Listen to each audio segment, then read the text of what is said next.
کہ اگلے زمانوں میں ایک شخص تھا، جب اس کی موت کا وقت قریب آیا تو اس نے اپنی اولاد کو جمع کیا اور کہا کہ بتاؤ میں تمہارا کیسا باپ تھا؟ تو انہوں نے کہا تم بڑے اچھے باپ تھے ہمارے، بڑے اچھے طریقے سے ہماری پرورش کی۔ تو اس نے کہا کہ آپ پھر میری ایک خواہش پوری کرو، جب میں مر جاؤں تو میری لاش کے ٹکڑے ٹکڑے کر دینا، اسے آگ لگا کر اس کی راکھ کو خشکی میں، پانی میں اور ہواؤں میں بکھیر دینا۔ لَإِن قَدَرَ اللَّهُ عَلَيَّ، کیونکہ اگر اللہ نے میرے پہ قدرت پا لی تو وہ مجھے ایسا عذاب دے گا جو کسی کو نہیں دیا ہوگا۔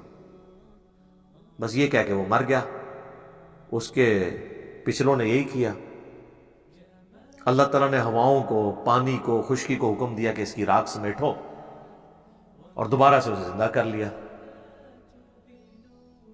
اللہ نے پوچھا ہاں جی بتاؤ یہ کیوں کیا؟ اس نے کہا یا اللہ میں تجھ سے ڈر گیا تھا اس لیے۔ تو اللہ تعالیٰ نے فرمایا کیا تیرا یقین تھا کہ تجھے مرنے کے بعد، حالانکہ اللہ کو تو پتہ ہے، کو پوچھنے والا ہے جس کو تو اکاؤنٹیبل ہے۔ اس نے کہا یا اللہ اسی لیے، یعنی اس کا یہ یقین تھا کہ مرنے کے بعد اللہ مجھے زندہ کر کے عذاب دے سکتا ہے، لیکن اس میں جزوی کفر یہ پایا جاتا تھا کہ اگر میری لاش کے ٹکڑے کر دیے گئے، اس کی راکھ بکھیر دی گئی تو پھر اللہ نہیں زندہ کر سکے گا۔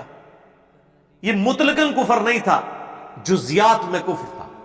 اور خود صحیح بخاری کے جتنے شارح ہیں مسلم شریف کے، انہوں نے لکھا ہے کہ وہ کفر کر کے مرا ہے۔ ابن حجر اسقلانی نے لکھا ہے فتح الباری کہ جزوی کفر تھا، لیکن اللہ نے اس کی تعویل قبول کر لی۔ اللہ نے کہا واقعی یہ تیرا یقین تھا؟ اس نے کہا تو جا تجھے بخش دیا، باوجود اس کے کہ جزوی کفر تھا۔ آج اگر کوئی کہے کہ کسی کی لاش اگر آگ لگا دی جائے تو اللہ تعالیٰ اسے زندہ کرنے پہ قادر نہیں ہے، تو یہ کیا ہے؟ عقیدہ کفر ہے۔